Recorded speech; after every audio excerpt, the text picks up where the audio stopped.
Hi, welcome back to a new episode of Shut Your Face. Yes, I have kind of changed some things around, but it's still just as cool. Anyhow, if you're not a member of our Patreon, what are you doing? It's really cool. So head over there and become a member so you can get early access. Thank you so much for listening to this podcast, and let us begin.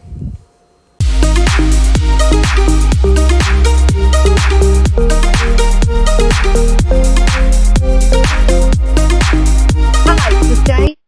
Yes, it is. Hey, it's Brianna. How are you? I'm doing good. How are you doing? Good. Are you ready for your episode? I am. Very cool. Okay. Well, I'm just going to go ahead and get into it. You, my friend, are you started Stable Pro, correct? Yes, that's correct. And how long has this been? What made you decide to do this, and how long have you been doing this? So, starting off, I guess it was August of 2023 when we really nailed down the idea of doing Stable Pro.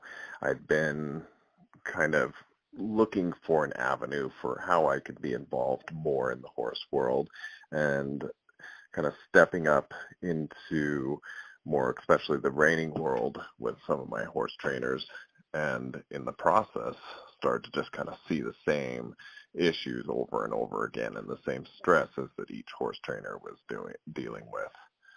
So August 2023 at Run for a Million, when it's kind of the starting date for when I really started putting all this together.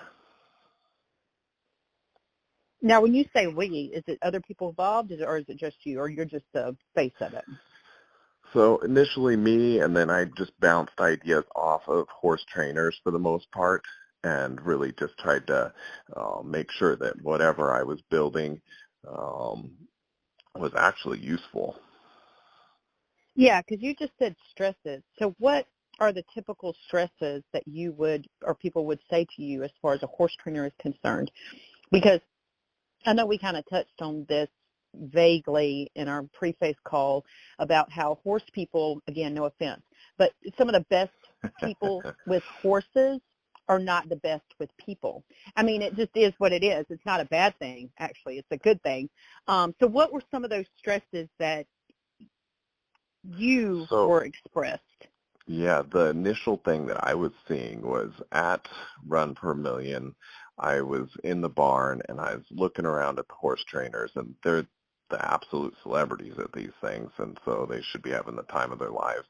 And they were just stressed about, especially the spouses, who oftentimes the billing falls on, were just stressed about getting invoicing correct. They're having to run to the business office and all of these things over and over again. And so that kind of put that thought in my mind that this has to be an easier way to do this. So then really started drawing out plans for how we could do a complete invoicing system, not just that show billing, but do the entire billing system for the entire process of the horse training business. And so getting invoices out on time in a streamlined, easy fashion to clients was kind of one of the big stressors that we focused on solving first. So we've been able to kind of tackle that and make that an ultra easy process for the horse trainer so that they can just basically log on once a month, but they don't even have to log on once a month if they're all set up. It just automatically sends out the invoices and they're done. So Stable Pro is just basically a QuickBooks for horses? That's the start of it, I guess you could say. We designed the whole program around the horse trainer's life so that basically you could operate the entire thing from horseback. And then in doing so, we also built in additional features than other than just billing. So say you want to run lessons, you can manage an entire schedule and have lessons through Stable Pro, and it'll invoice clients as soon as the lesson's completed. Try to make it as intuitive as possible. Okay, so it's not just, okay, so there is very specific horse-related things that are in this. Okay. All right, because when you first started talking, I was like, so this is just QuickBooks, why is this different? Okay, well, that's nice. No, so we really tried to turn it into an all-in-one business management software for horse trainers. And so Lessons is one of those features. A big one that I think is really cool is the trips feature. And so you basically, as a trainer, build out your trip, and instead of having to figure out which horse gets what bill and is billed for how many mileage, we automatically calculate the mileage that's added to each horse. The invoice is created. Whatever bills that you have during the trip, you can add on there, and it'll automatically divide it amongst the horses. You can adjust those accordingly. It's built very intuitive to make the horse trainer's life extremely easy. Yeah, that is nice because, you know, it's already, not to make this, I don't want to make this whole episode about this product, but to have a horse is a lifestyle. It's not like, I mean, the sport in general is different from other sports because with soccer, you can just go to your soccer lesson on Wednesday and not pick up that ball again, whereas horses, it's a completely different ball game. Like it's 24/7. Monday through Monday. And the fact that you have created this specifically for horse people, I can imagine the load it kind of takes off of their shoulders, and they can actually focus more on the horse and what the horse needs. Yeah, absolutely. And that is one of the driving passions that's kind of evolved out of this whole process as I started to see it having a huge impact on my trainer friends' lives. And they were actually able to focus more on their training, and they're not as stressed out about getting invoices out. And they're I see you got tiers grateful. Too. Yeah, this is really cool. Okay, so you've got tiers, and then it goes up with the more horses that you have. How cool is that? Yeah, so I tried to design it so that it would grow with your program. So if you have 1 horse to 10 horses, it's going to be extremely affordable for to use. Right. And then as soon as you get over 10 horses, it automatically adjusts and bills you accordingly. And for each tier, it's just set. So it's what we call just the auto-tiered billing subscription. And that way, if your business shrinks some, we're not overcharging you. And if it's growing, it's charging appropriately. Yeah. Okay, now, so this just made me think about something. Okay, so you own, where did it go? 50 Horse Ranch. Yeah, I knew I wasn't saying that wrong. Yeah, okay, and you guys, do you do training yourself too or no? I am working on bringing in a trainer where I'm building the ranch, so we're at about 90% complete now. And so I've done breeding for years out of it, and then working on bringing in a trainer that will host. And then I have my own set of horses that I work with and have fun with here. Well, that's cool. Okay, so what made you want to bring in a trainer? Because most people that I've met that run ranches like that kind of do their own breeding things, they tend to keep it separately. Most all of them I've seen have kind of just kept it separately unless they have a stud that they want to start trying to advertise differently as far as like showing, and they'll bring a trainer in for that specific discipline. So what are you looking to actually to focus on for your training? Yeah, for the ranch itself, well, it's geared towards the cow horse profession, and that's big here in northern Nevada. And really, it's just to get the community involved in doing stuff, and have a trainer who can give lessons here and run their program out of here. Oh, cool. Okay. A big part of it is the 50 Horse Ranch is very involved with the community here versus Stable Pro is a is not tied down physically, so we're able to interact and build a community with the entire equine world that way. I think that's so cool. Okay. Now, do you mainly, if you're located in Nevada, do you tend to go towards California and show, or do you show more around Nevada, or do you ever travel outside, like to Texas and stuff? Those would be the closest two other places that would have big shows, I would think. So the trainers that I've worked with, and I don't really do a lot of showing these days. I look forward to eventually getting back into it. But the trainers I've worked Yeah, you're at, probably too busy.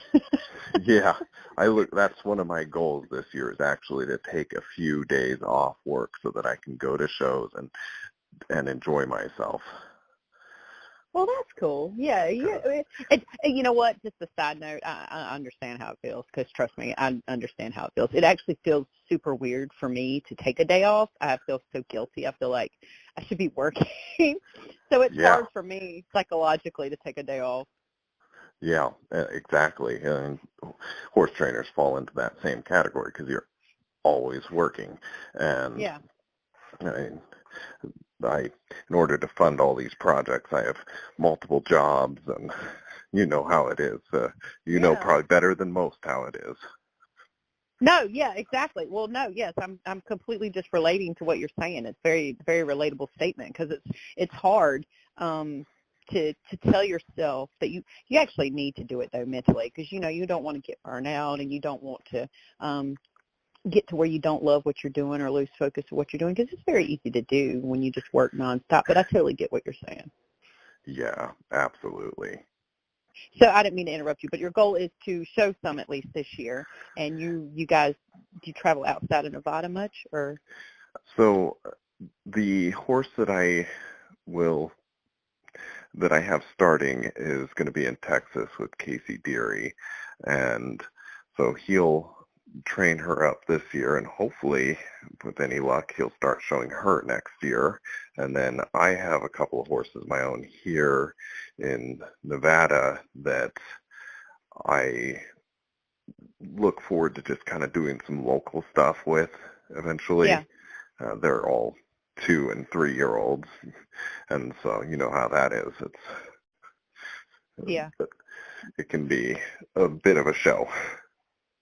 Well, it's still fun. Like the whole experience is fun, though, I think. Yeah, and we're hoping to actually start putting on little clinics and stuff here before too long at my facility so that we can start just getting just more going on here. It seems like Fallon, Nevada, where I'm at right now, that just hasn't been, I mean, you know how the economy has been. Well, you're in a weird spot, too, because a lot of people, I mean, it's kind of like it is like a hop skip because you have a lot of kind of activity on the East Coast. You've always got stuff going on the East Coast in at least anywhere right of where Tennessee and Mississippi and stuff is. And then the next big spot is like Texas. And then it's like everybody skips all the way to either Las Vegas or California. Yep. Arizona, Las Vegas, and California. Yeah. And I find myself driving down to the Las Vegas shows. It's only about a 6.5-hour drive from here. So I'll drive down there occasionally and go to those. Well, that's cool, though. I mean, at least you are near something. You're not, having to travel a ridiculous amount of time to get somewhere. Yeah, it's a lot closer than where I grew up. I grew up way out in the middle of nowhere, and I mean, so far out in the middle of nowhere that I didn't even know how to work street lights when I moved away from there. So hold on a second. So you're not, okay, so where are you from? So I grew up in Orvada, Nevada, which is just a little farming community about 3.5 hours north of where I'm at now. Oh, so what brought you down to Fallon? So I went away to school, and my parents sold the big ranch that they had in Orvada, and we still have a little place up there consisting of a few hundred acres that we'll pasture horses on. But as they aged, they needed to be closer to medical care and whatnot. So Yeah. they moved here into Fallon, which is only an hour outside of Reno. Um, when I finished up all my schooling, I decided I wanted to be close to them, so it made sense to move here, and I got the piece of land that was next to their farm and developed that into 50 horse ranch. So we have kind of a conglomeration of Dexter properties over here now. Yeah. Well, that's really cool. Yeah, because you say 100 acres like it's nothing. I mean, around I'm at, that's a lot. That's a lot of land from where I'm at. Yeah, a lot of the ranches around here are a few hundred acres to several thousand acres. That's so cool because that's the norm for you guys. Like to you, like, to that location, that geographic area, that's just like normal to you, whereas that's not normal where I'm at. Like couple hundred acres is considered huge over here. Your average little farm size here for a couple of horses is probably 20 to 50, if that. Yeah. That would be considered a decent size for a couple of horses. But I mean, I was talking to a girl in one episode where we were kind of talking about Las Vegas and, how horse owners down there literally don't have the room. And it's, they get a lot of heat for it, for like there's a big discussion between letting horses out and keeping them up, et cetera, et cetera, et cetera. And if you technically don't have the space at all, what are you supposed to do? And it's just crazy to hear the different ways Las people. Vegas, I don't understand how people do it there. And it gets so hot there. Yeah. Yeah, it would absolutely drive me crazy too. So fun to visit, not my cup of tea for long term. So let me ask you this. You grew up on a ranch, obviously. Did you guys do horse breeding there? Did you grow up around horse breeding and then just kind of carry that on yourself, or was it just a beef ranch, or what exactly did you grow up around as far as horses? So we had about 500 cattle for a long time, enough so that we learned that that was not what I wanted to do full time.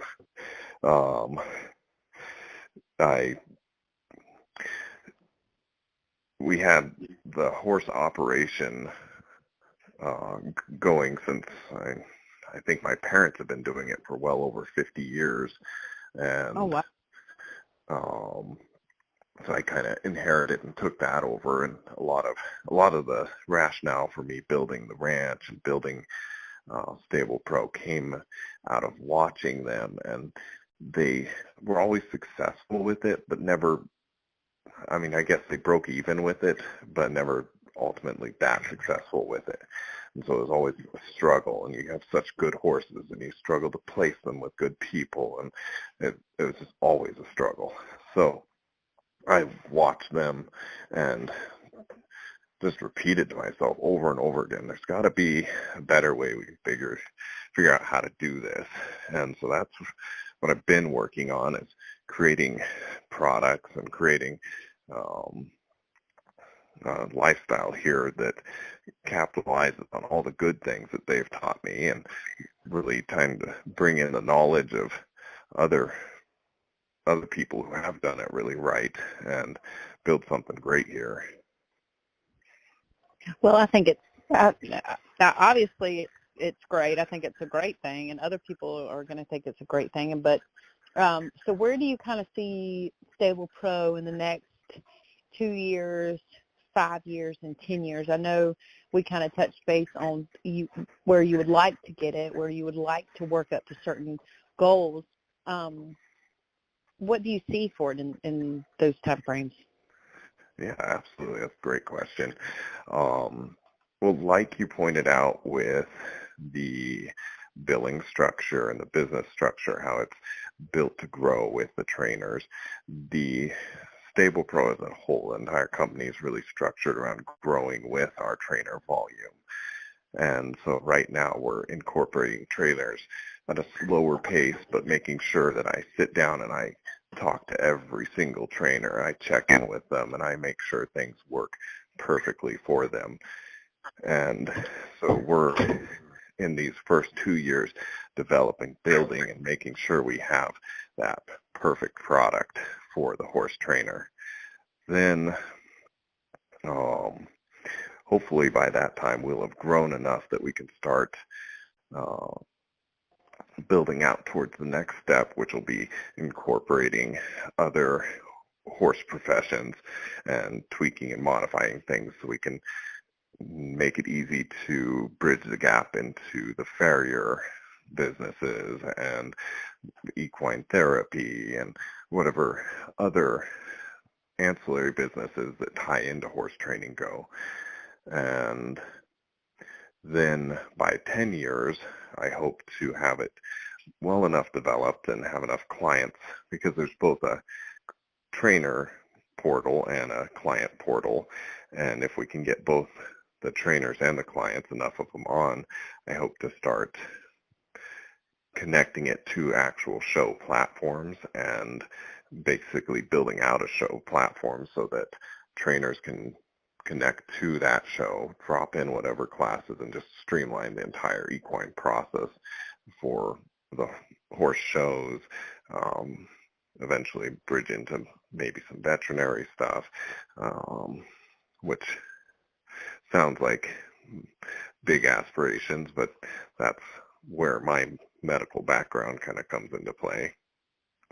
No, I think it's great because it is actually a, I don't want to say a cluster, but it can be a cluster for a lot of people that run shows. Obviously, the big shows, the big shows, they have massive teams and people that have jobs and they get it done, efficiently. But there's always like a step up when it comes to going from a small show to a bigger show to a bigger show to a bigger show. And when you get to that like busting seam of, okay, well, I need to hire a person, or I need to do this, or I need to delegate that, I could see where Stable Pro, or you could call it, Stable Show, can be brought in to help alleviate other things. So that's really cool to hear, because I know, a lot of show producers could lose their minds on a weekly basis just off of the sheer customer service itself when it comes to running a show, Yeah, I like that, what you said there. With Stable Show. If you imagine, some of my horse trainers are showing up with 20 to 50 horses to these horse shows. To keep everything organized, and then also they have to figure out which horses are being entered into what classes, which entry fees go to which horses. If we could basically have that all streamlined, so you basically select the horse that you have already in your profile, say it's taking this class, it's automatically entered, the invoice is put together for the client, all of that is set up right there. The amount of stress it would take off both trainers and trainers' spouses would be immense. Yeah, because I think it's funny how a lot of the ones that are doing other things, because, you have the horse trainer occupation in itself, but then you have some horse trainers who are doing a lot of other things. They're doing sales. They're doing boarding. They're doing lessons. They're not just your average drop your horse off for 30, 60 days and then come pick it up, or they're showing horses. They're starting to do stallions. They're starting to do all this other kind of stuff to alleviate just being a horse trainer, because, just to be real, a horse trainer doesn't make that much money. And, if you want to be successful in anything, you have to add new things, more things to it. And so I think it's cool. I think it's cool to see a lot of these guys and girls starting to do all of that other stuff to incorporate into their program to help them even more. And so that's where you're coming in on the back end to help them be able to do that. Yes, that's my goal. Is I want it to be less stressful for them, and I want them to make a much better living out of everything. I want them to be focused on the horses rather than stressing about the billing and stressing about getting lessons organized. They can basically set their free time on their calendar, and clients can drop in. We're even working towards, here in the relatively near future, a business suite which will take and track all their income that they've reported through the Stable Pro from invoices and whatnot, then it will automatically generate the P&L forms, and then they can send that to their CPA directly. So we'll work on accomplishing those tax features as well. I've talked to a large veterinary supply company, and we're working towards creating an inventory system in Stable Pro so that rather than sit there and try and remember, oh, how much is this ivermectin, they just select they gave ivermectin, it pulls it out of their inventory and invoices it. So there's a lot on the horizon that we're working on, and I can say we now because I did hire a developer that follows all my crazy wireframing that I do for this. Now, what is wireframing? So when you're building an app or a website or something, you want to kind of see where each button's going to take you and what action's going to happen with each button. And so that wireframing basically makes it so the developer can look at what I have in my head and build it. So the developer does the graphics part of it, the actual look or the logistics. The wire is like the functionality. That's how I show the developer what to create essentially. And so I don't do basically the coding. I do the design, the function, all of that, and then I put it down on wireframe, and then he puts it together in the actual application. How cool is that? So and that was a process because you can't just find a developer and be like, so you know anything about horses? Right. And so I spent a couple of months just interviewing over and over and just learning the process of what goes into it and how we can do things different without absolutely breaking, because it's an expensive process too. So how do we do this and make it so that I can sustain it, and at the same time it's affordable for horse trainers to use, because we're creating an awesome product but not charging an arm and a leg for it. So I interviewed to find that right candidate, and when I thought I'd basically run out of candidates, I came across my developer that I use now, Michael, and it's been awesome. Just he completely understands everything I'm trying to convey. We're able to work together very well. Well, that's cool. Created quite the team. Okay, so you didn't grow up showing horses and riding horses, or no? You just grew up around the breeding program that your parents had? Yeah, I kind of got sidetracked from that. Actually, my mother got us involved into my little brother and I into the show world, and we would show locally in northern Nevada. I mean, locally is within the 4-hour range. And so I grew up showing actually quite a bit as a child. I mean, we had, back when you'd do it for ribbons, we had entire closets full of ribbons. I come from that too. Trust me. I talk about this all the time. I thought you would relate to that. Yeah, because I do a lot of awards for different shows, clubs, events, and stuff like that for horse people, and it's crazy because we didn't have these awards back then. I mean, like you could possibly win a saddle, and you could win like certain bags and things like that if it was year end, but your average show was ribbons, and we did all this hard work for literally $1.50 ribbon, whereas nowadays it's like it's really up the game. You've got, money involved and nice awards, which is really cool. But yeah, that's funny because we really did do it for a ribbon.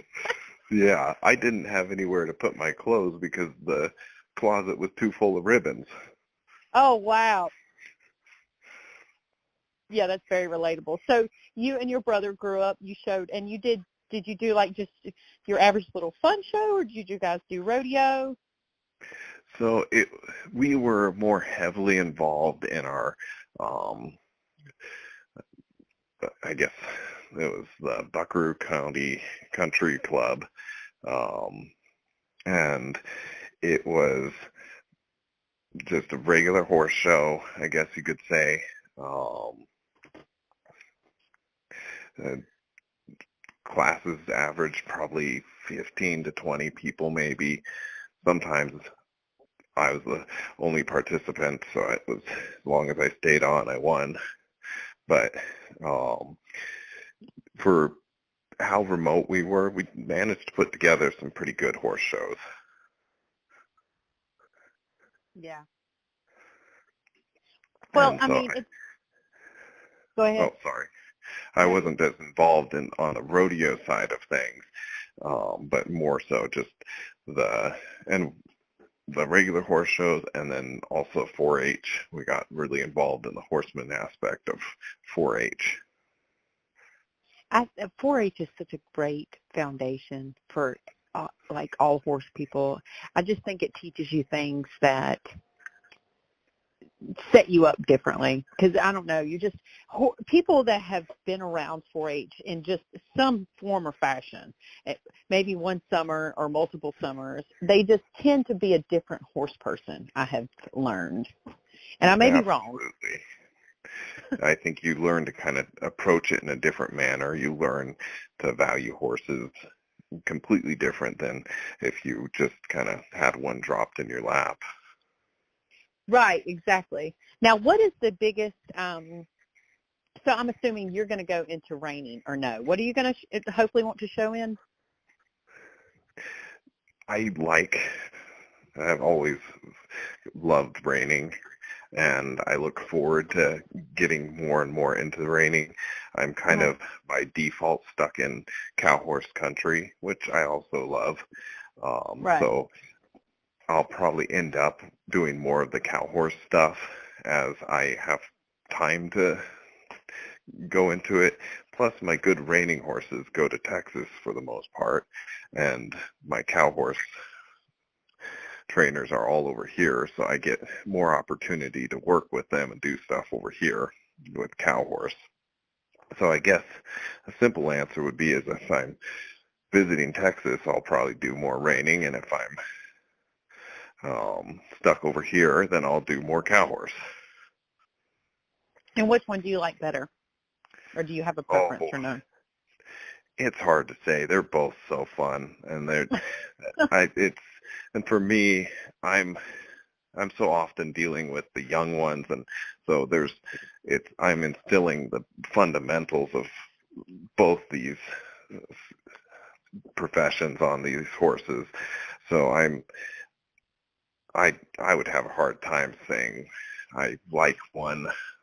If I had to do one only, I guess I'd probably pick cow horse just because it got the aspect of reining in it still.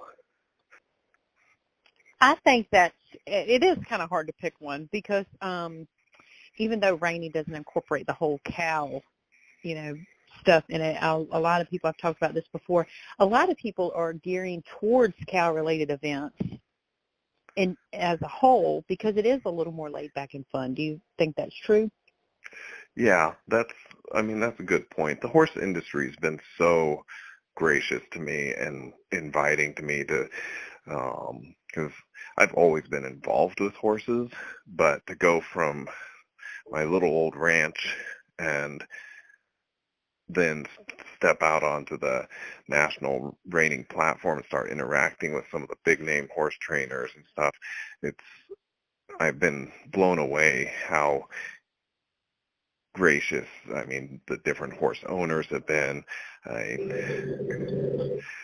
It's been awesome. for example, Debbie Good owns Downright Amazing. She's texts me every once in a while, just check in on me, see how I'm doing. And check on Stable Pro. It's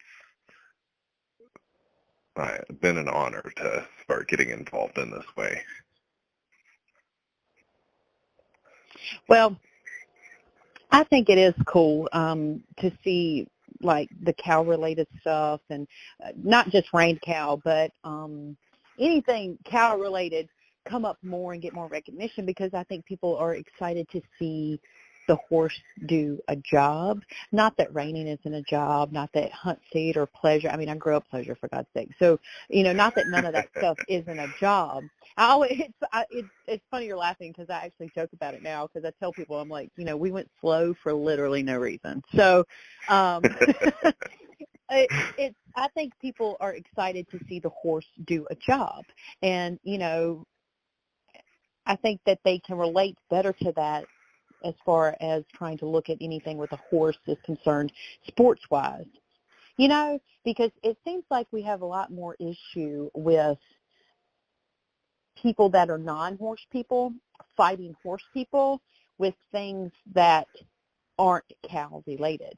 You know what I'm, do you understand what I'm saying? So, like, on social media, I literally just had this conversation with a girl in Scotland, like today, like a couple of hours ago, and we were talking about how horse people can kind of really get very, well, for one, we get criticized a lot on social media, but if you ever notice, the criticism as far as animals are concerned, like, don't hurt the animal, why are you doing that to the animal, regardless of the fact that, they know or don't know or uneducated or not, it's only related to the disciplines that don't have a cow in it. Yeah, I think I heard you talking to Billy Smith about this topic, and it is interesting. I don't know that I have a lot of input on it, just because with Billy, you probably heard they probably heard the part about Billy. Billy actually made a very good point because I was trying to say it, but he put it in perfect form.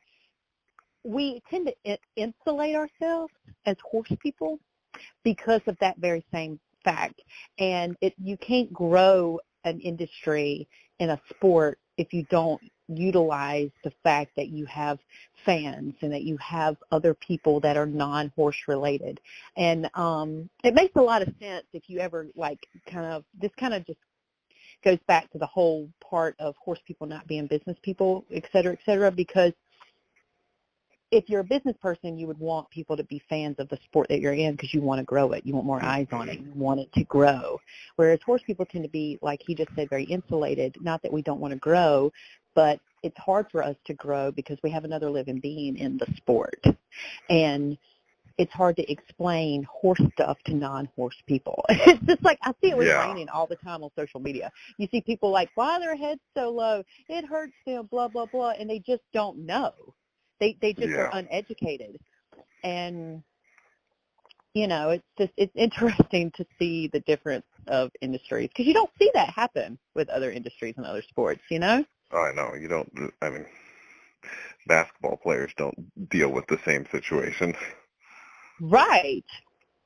Which this kind of makes you special. This actually kind of turns back around to your whole Stable Pro thing is, why can't people just use your average QuickBooks or your average invoicing system? Well, Stable Pro is a little different because it actually is going to cater to the uniqueness of horse trainers. Yeah, and I'm not knocking any other program. I'm sure QuickBooks does a good job. I mean, they have the staff and the funding to create a product for sure. There's a few other things out there, but Stable Pro is the only thing that has been meticulously built for the horse trainer and the equine world. And every detail about Stable Pro, from where the buttons are located, thought was put into that, from how you're going to use it while you're on a horse or while you're running through the barn. Even one of the funny things was I kept on talking to horse trainers about it, and they'd be like, yeah, I love the idea of doing Stable Pro. I'll get on there and get everything taken care of. They'd sign up, and then I'd never hear from them again because I realized they got busy and ended up doing something else. So what I built into it was one of the first steps is they just connected their assistant or their spouse, whoever helps them with actual billing and management of the business side, as one of the first steps that they do when they create an account. So now the horse trainer can get on there, drop what they're doing, and go back to the horse stuff, and then the assistant can finish that up. Well, I think it's great. I think that it does need to be different because, like I was just saying, I mean, it's not. It needs Plus, to be different for horse people. yeah. Plus, one of the other neat things is, as a client, it's so hard to keep track of your horses at training. They just kind of disappear into that void sometimes. And this creates a much more transparent experience. The horse trainer can share notes through Stable Pro. The horse trainer can, all the billing is just clear and concise and easy to follow. There's a calendar that's going to be released in the next couple updates that will allow horse trainers to put whatever happens to the horse, whether it's farrier, worming, vaccinations, just goes on the calendar. Client can keep track of it. So it creates a much better experience for the client as well. Yeah, that you just brought up something that I didn't think about.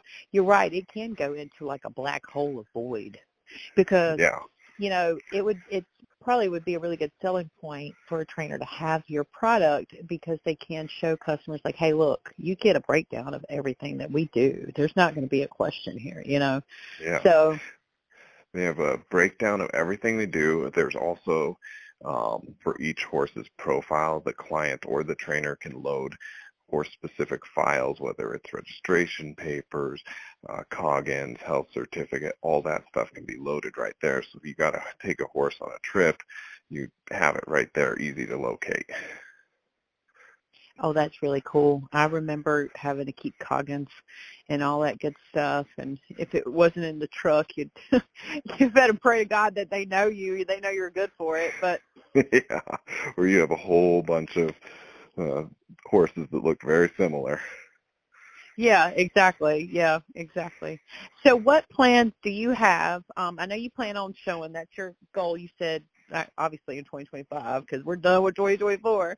Yeah. For 2025, your plans are to show, and you're going to kind of do a little bit of both. Now, you don't have a horse out in Texas yet, but you're going to have one with Casey? So I have a Maverick filly that is over there with Casey now, or will be dropped off. It's over with the friends right now, and it will be dropped off at the first of the year to start with Casey. How cool is that? That's exciting. Just turning 2 and getting started. Very cool. But then now you have one where you're at now that you're going to kind of do on your own? And then I have Nikki, my kind of Stable Pro model, who I raised her from a foal. She was basically born right into my arms and been my horse since day one. And so she's a 2-year-old going on 3 now. And that's who I'm just kind of working and babying into the steps. So we'll start doing some novice stuff here before too long with her. There's just something different about a horse that you raise, like from when my mare that I buried in 2019, she was 30 years old.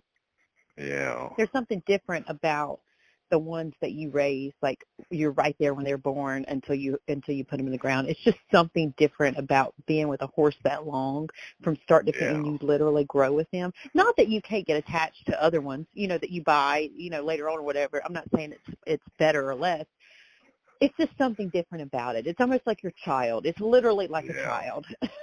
It took her a little while for her to realize that she was special because she was a little turd for quite a while. But Oh, we got her over that, and now she's just doing awesome. well, that's exciting, and it's fun. You know, I think you got to have a good horse to learn with you. Yeah. And we have lots and lots of horses here as options that I could play with, but a lot of them are brood mares, and then I even have a couple Andalusians um, and horses, 1-year-olds turning 2 that were just about to get started. So I have lots of options. It's just Nikki's my kind of go-to.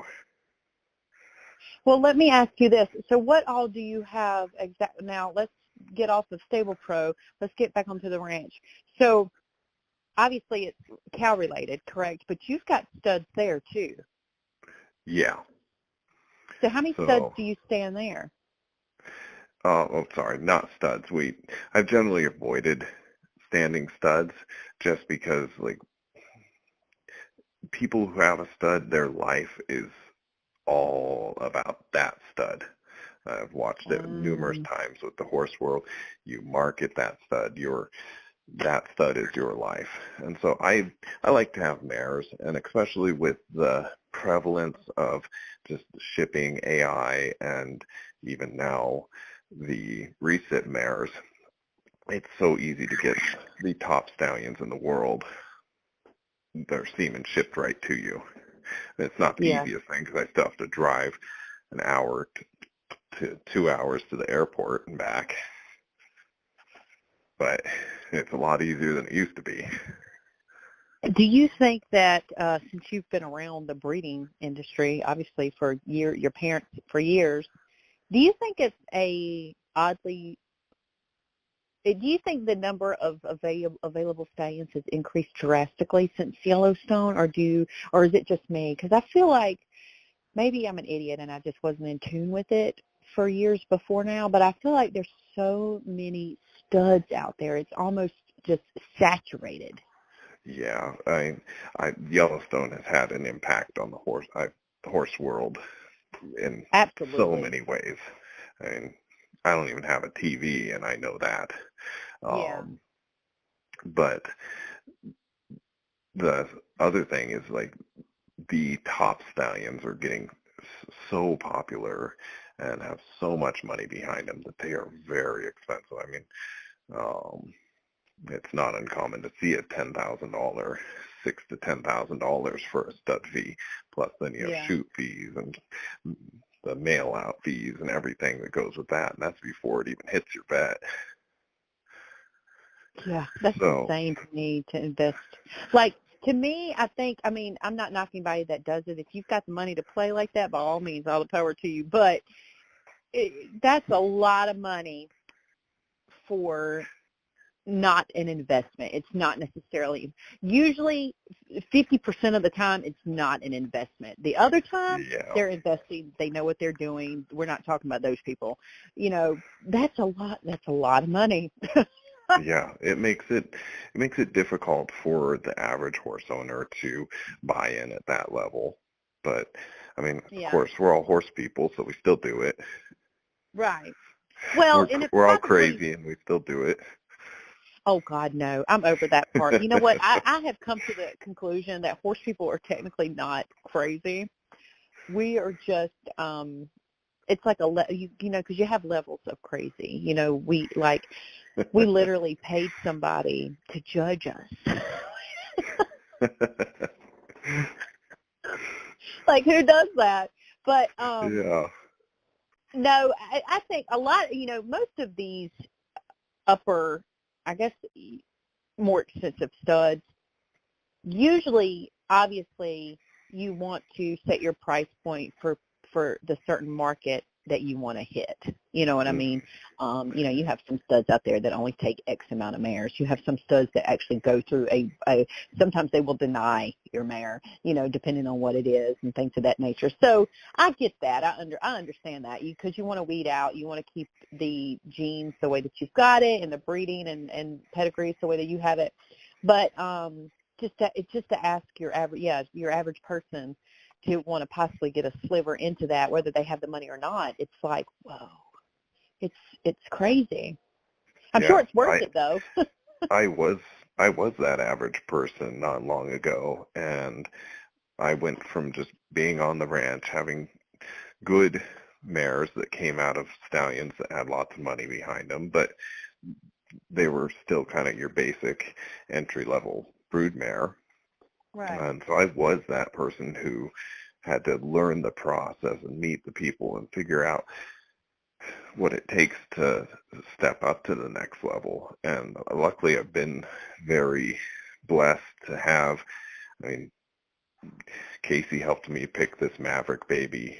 Um, and then I actually took a recip embryo or an embryo out of his mare and put it in a recip with a Gonna Trash It baby that's due February here.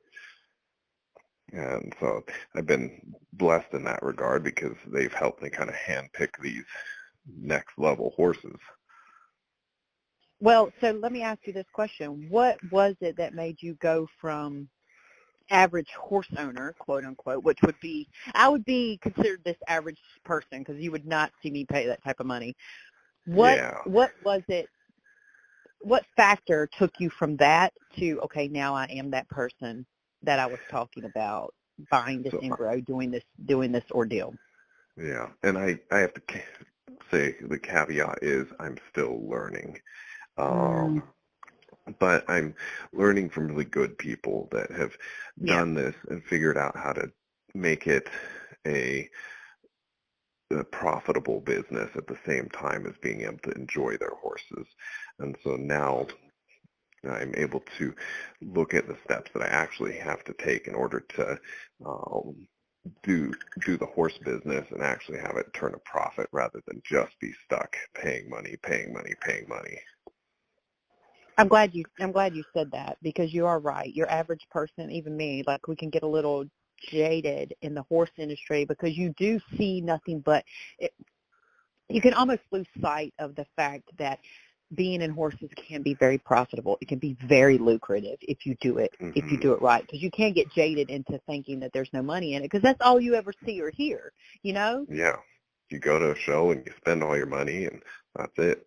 But like that all ties back into the conversation we started with when I was telling you how I watched my parents, and I told myself over and over again there has to be a better way of doing this.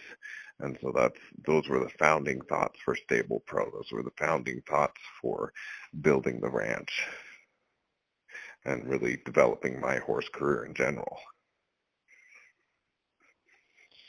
Well, I think that's awesome. But what advice would you give to somebody that's looking to what advice would you have for somebody who is a completely non-horse person, never even seen any of it, never nothing? What advice would you give to them to get their feet wet?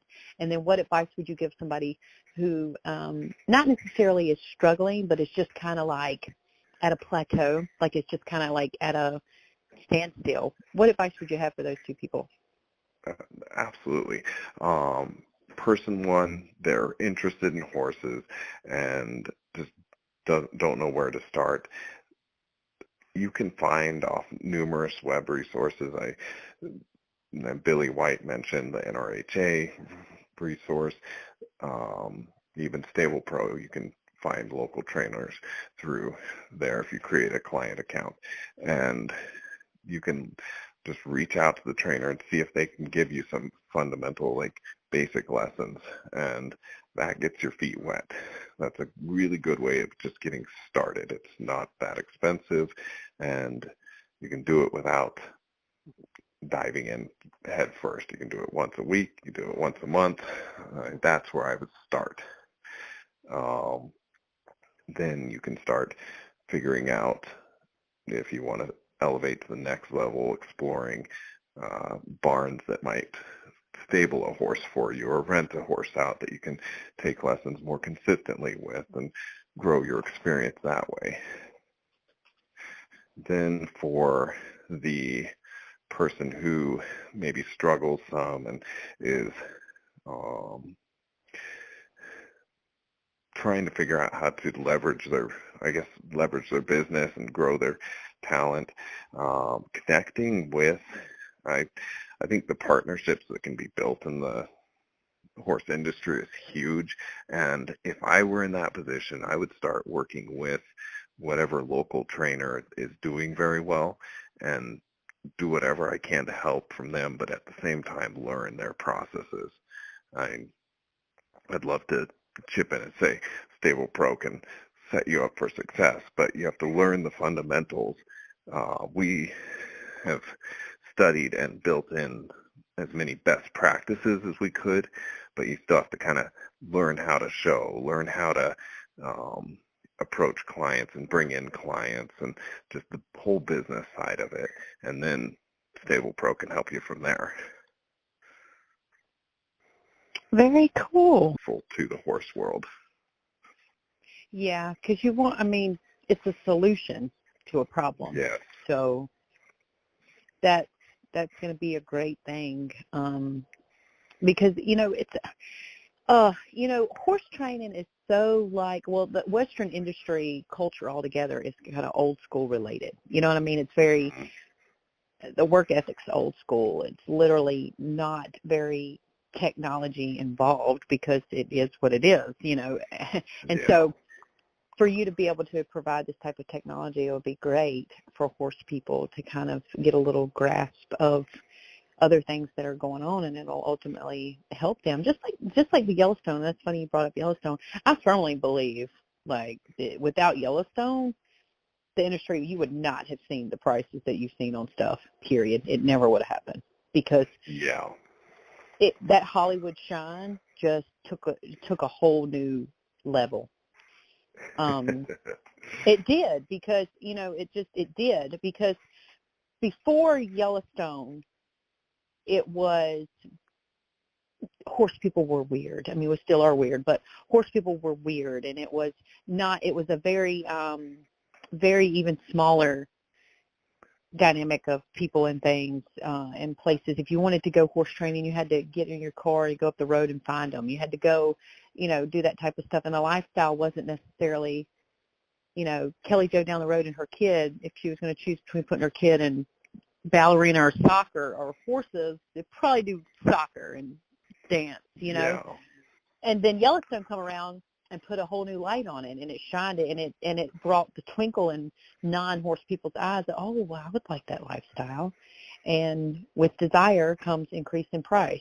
So, yeah, it's funny because it was, and forgive me if I mention things wrong here. I don't even own a TV. I've never seen any of these things, but I've kind of followed it a little bit on social media and in the horse world, seen a little bit of the trends. But they had Yellowstone, and then Taylor Sheridan also created The Last Cowboy, and all these things that kind of went hand in hand that took and first exposed people to the horse world and then got them in a little deeper and a little deeper. So he approached it in a very smart way. Yeah, he did, and he does a lot. He does a lot from what I've been told. He's not just a producer and that decided to say, hey, let me just hop up in the horse industry for the hell of it. He actually does a lot of things behind the scenes. Like he does a lot of stuff for the NRHA. He does a lot of stuff he was kind of behind the whole NCHA, well, not NCHA, but the whole, I don't remember how to say his name. It's not Aaron, but it's Adon, I think. The dude that won, up there in New York, and Bella and all of that. I think I butchered his name too. Yeah, it's not Aaron, it's Adon, I believe. Yeah, that's it. I believe he was kind of behind that. So he has his hands in a lot of things kind of behind the scenes that actually could just help to the industry, So I think it's great. I really do, but I firmly believe some of the prices that you have seen for horses to go and the desire to have the lifestyle, it would not be what it was without Yellowstone.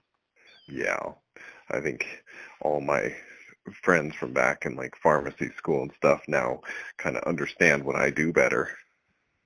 Oh, cool. Yeah, because were you the weird horse guy? And they were like, what are you doing with horses? And now you're the cool guy. Yeah, nobody understood my passions and my drive and anything. But so now they kind of see what it actually takes and goes into to create something like that. Plus kind of just following my journey with building the ranch and Stable Pro too. Well, it sounds like you've got a lot on your plate, and a lot's going to be happening. And I think it's great. Congratulations to you. You're living your dream. Well, thank you so much. And I mean, I'm so grateful for everyone who's chosen to be involved and the trainers who get on the platform. I'm constantly learning from everybody who, I mean, even this process of coming on my very first podcast, that was quite a hurdle to jump.